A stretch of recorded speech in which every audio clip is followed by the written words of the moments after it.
Right, girls, it's recording now. So this is for Unit 6, Assessment, Plan and Prepare Gym-Based Exercise. We have Piara Katoon and Emma Walsh. And helping the girls, we have Andrea Dean, who is a sign language mentor for the deaf. Alright, we okay, girls? Are we ready to go? Right then, outcome 1, know how to plan and prepare gym-based exercise.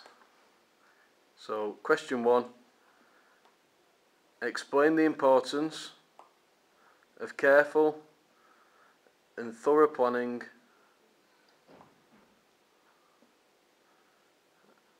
and preparation for physical activity. So this is question 1.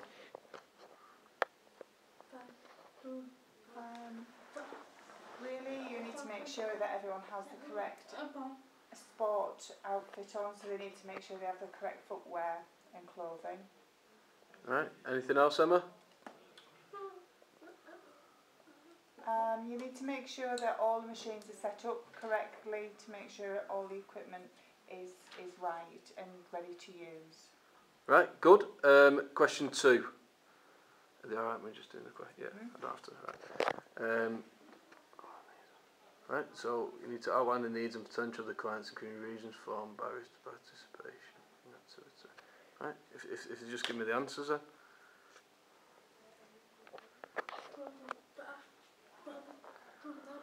You've got to check that all the equipment is suitable for the person. For example, if somebody was disabled or in a wheelchair, maybe we could use the hand bike. Just checking really that everything is suitable for that person. Right, good. Emma?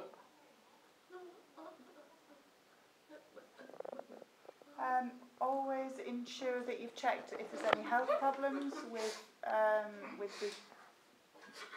anybody coming into the gym. If they've had a heart problem, you need to make sure that everything is suitable for them. Right then, good. Third one. How would you motivate clients to take part? Emma, off you go first.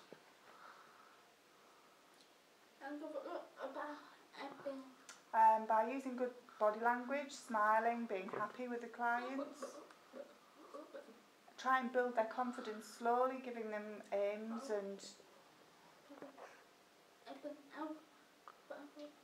to make them feel happier, sort of giving them results, showing them what their results are to make them feel happy and more confident. Right. Just a little bit more on that, and why is it important to encourage a client then?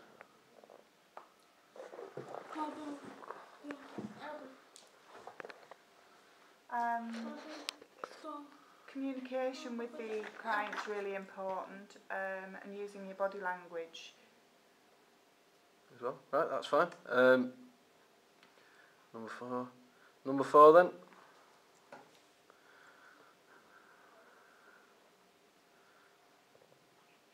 Yep. Support. You need to support the client to make sure that they're, if they have any health problems or anything, you've got to make sure that they have the support that they need. Right. Also, it varies with age. You've got to, the exercise has to be suitable to do with their age. Good. What may a client who has asthma need to bring with them? We'd need a letter to state any medical problems also, but we would know that beforehand because we'd have got them to fill in the questionnaire. Would they need any medication?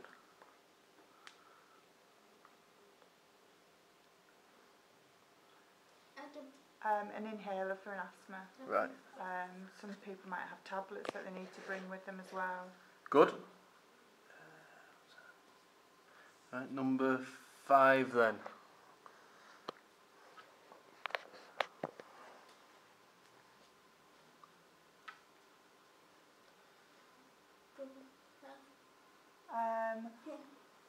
When you're setting up equipment, you must make sure that, for example, a leg extension machine was set up so that the muscles were in the right place to exercise. Otherwise, you might cause an injury. Right.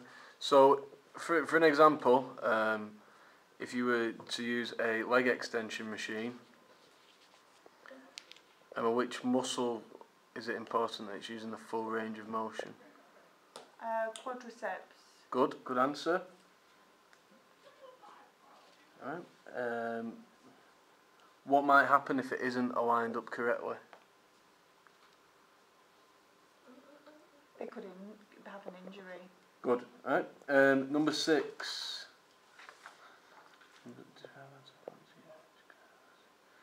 Right, so can you tell me how you'd use a range of cardiovascular resistance machines and free weights? So just say what they've... Make sure you use the right bench and that the weights fit onto there. If you don't check everything beforehand, you could cause an injury. Good. Why is it important, Emma, to make sure the collars and attachments are on the barbell? What might happen?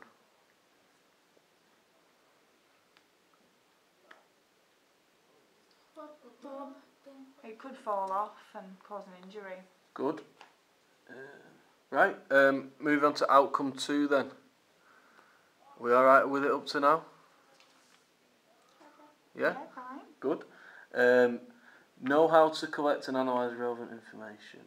So, question 1 then. If we go with the answers.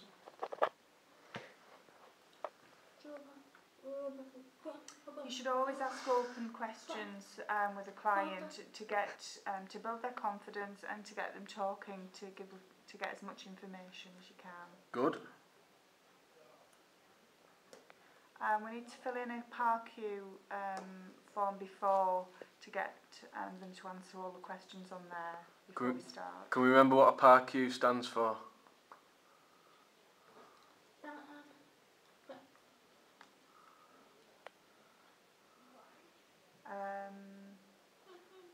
Oh, sorry, I've forgotten that one, sorry. Have a quick read of question 8 on outcome 2, see if you can find out the answer. It's a physical activity readiness questionnaire. Right.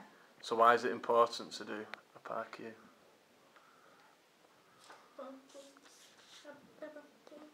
We want to know sort of in the past what they've been doing and that they're ready to go into the gym. Right, good. Right, number 2 then, question 2. So what information's needed?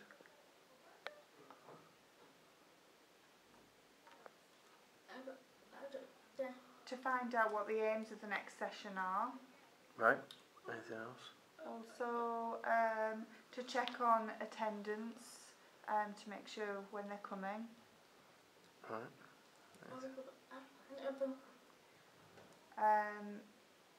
To interview the client. Good. Right then, question 3. Why is it important to do a questionnaire with the client?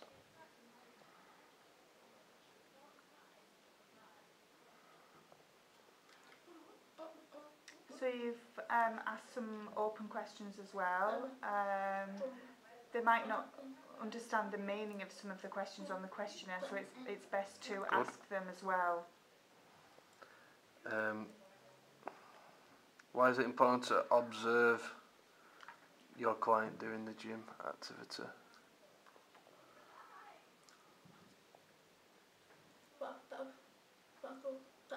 So we can see where their strengths and weaknesses are with the client. Right. So, final one on that one. If Emma was to train Piara, why is it important for Emma to take Piara's measurements? So, for example, her height.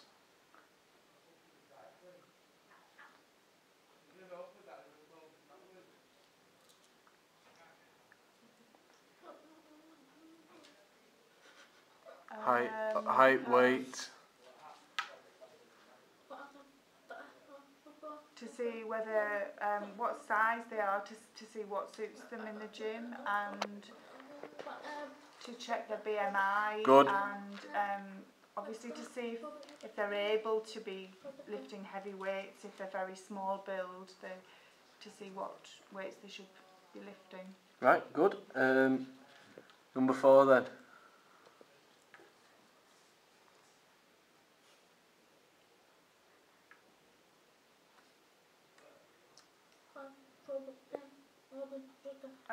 A recent operation maybe, they may not be able to attend the gym, they might need to have, for example, 6 weeks off. Also, if there was a pregnancy, that could be risky, some exercises they wouldn't be able to do. If a lady was pregnant, does that mean they'd have to stop the programme, or could they do different exercises? Yeah, you'd have to modify it, and they could still be strong enough to do the exercises, but just modify them to make them easier, some of the exercises. Right, good.